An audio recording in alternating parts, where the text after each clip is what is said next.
Assalamualaikum warahmatullahi wabarakatuh. Teman-teman, ketemu lagi dengan kami channel YouTube Kebun Zuhdan di pagi yang sejuk, indah, dan apa ya, menuju cerah ya di wilayah situ Kabupaten Bekasi. Teman-teman, kami menyapa dan selalu dengan tanaman buah dalam pot ya dari channel YouTube kami Kebun Zuhdan. Di depan saya sudah ada jambu Shwimik pala yang sebagian orang mengenalnya sebagai jambu kristal, dan ini new jambu kristal. Jadi setelah jambu kristal putih muncul varian baru ini teman-teman, namanya Shwimik pala. Cuman karena namanya agak susah ya penyebutannya dan terlalu panjang, jadi ya oke lah, orang kemudian menyamaratakan ya bahwa ini adalah jambu kristal. Padahal ada secara esensial ada beberapa perbedaan ya. Pertama, bentuknya memang apa ya, sedikit bukan halus dan tidak rata ya, tapi agak menonjol di beberapa titik gitu ya teman-teman, dan lebih besar dibanding jambu kristal putih. Lalu kemudian manisnya lebih kental, keresnya juga lebih mantap. Nah, makanya kalau yang sudah paham, kemudian beberapa orang langsung berburu Shwimik pala teman-teman. Udah nggak main jambu kristal, ibaratnya seperti itu. Memang bagi saya dan yang lainnya juga taunya jambu kristal. Jadi saya harus namain ini teman-teman. Saya harus namain, begitu beli bibit harus saya namain, begitu saya perbanyak harus saya namain. Nah, konsepnya seperti itu ya. Nah, oke. Kemudian kita pakai pot 60 Garuda. Jadi ini cukup besar ya potnya, cukup besar, dan ini paling besar di tempat kami. Di pot 60 itu kita ada 10, 11, 12, 13, 14. Ada 14 teman-teman. Yang potnya 60 ya. Kita ada 14. Nah, kemudian rencana awal memang pot 60 itu nanti kita pakai buat indukan. Jadi yang pot kalau pot di bawahnya pot 60, ada pot 50 itu cukup banyak ya. Di atas 20, 25 kalau nggak salah.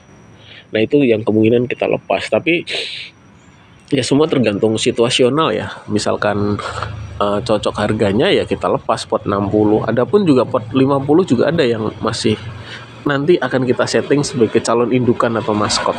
Gitu teman-teman. Nah, kemudian kita akan spill pelan-pelan ya. Nah, mudah-mudahan bisa memberikan informasi. Ini penampakan dari posisi atasnya teman-teman, cukup rimbun dan memang sengaja kita bentuk seperti ini ya. Sengaja kita bentuk seperti ini. Nah, kemudian beberapa calon buahnya tidak di ujung lagi, tapi sebagian juga ada yang di ujung. Nah, kalau ini tidak di ujung, nah itu di ujung. Kemudian kemarin ada yang sudah sekelereng, kita tampakkan teman-teman. Nah, ini di ujung ya teman-teman. Kemudian ada beberapa ranting ini kita potek. Nah, kenapa kemudian kita potek? Sebenarnya pertama agar tunas baru itu beranting lagi, agar ini menimbulkan ranting. Kan ini tidak ada buahnya teman-teman. Jadi tujuannya seperti itu. Atau kemudian daripada nutrisinya lari ke sini, dia bisa sebarkan tuh ke batang-batang, ke ranting-ranting atau ke calon buah. Sebenarnya teorinya seperti itu teman-teman. Nah, kalau tidak berbuah, atau sebenarnya ini sebentar lagi berbuah, cuma ya karena saya tidak terlalu sabar ya, mendingan fokus ke pembentukan ranting deh gitu teman-teman. Ini sebenarnya harusnya saya rapikan lagi teman-teman ya, baik tunas air maupun ranting susu mau daun-daun tuanya. Cuma sepertinya sih nunggu hari Minggu lah, hari libur ya. Nah, besok libur, jadi Jumat, Sabtu, Minggu mudah-mudahan nanti kita bisa setting ya. Tapi karena potnya juga banyak, jadi ya harus pilih-pilih mana yang hari ini harus kita review, mana yang harus kita pertahankan. Nah, ini contoh dimana sebuah tanaman kita pertahankan dulu, nanti kalau udah ada rantingnya baru kita akan lepas. Oke ya.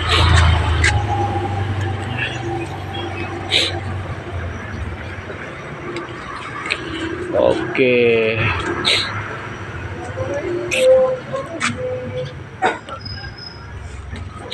Nah, oke ya. Jadi ini termasuk bagus ya potnya. Saya suka karakteristik potnya. Jadi agak kecil tapi memanjang.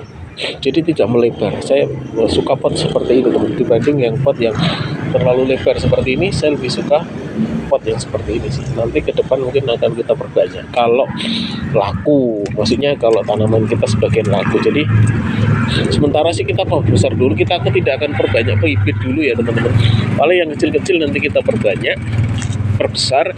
Nah baru kemudian kalau ada yang terjual baru kita akan beli pot lagi. Nah jadi ya kita juga jual yang kecil-kecil teman-teman.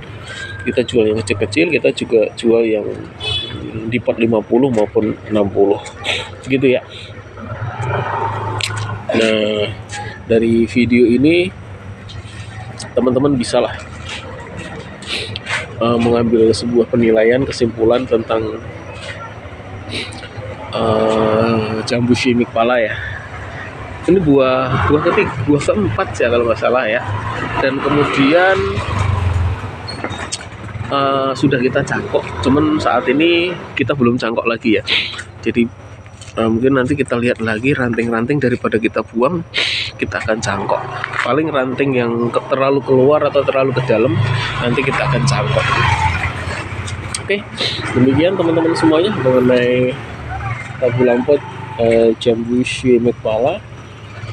Nah, semoga bisa menginspirasi, memberikan informasi buat teman-teman semuanya. Selamat menanam, menghijaukan lingkungan sekitar.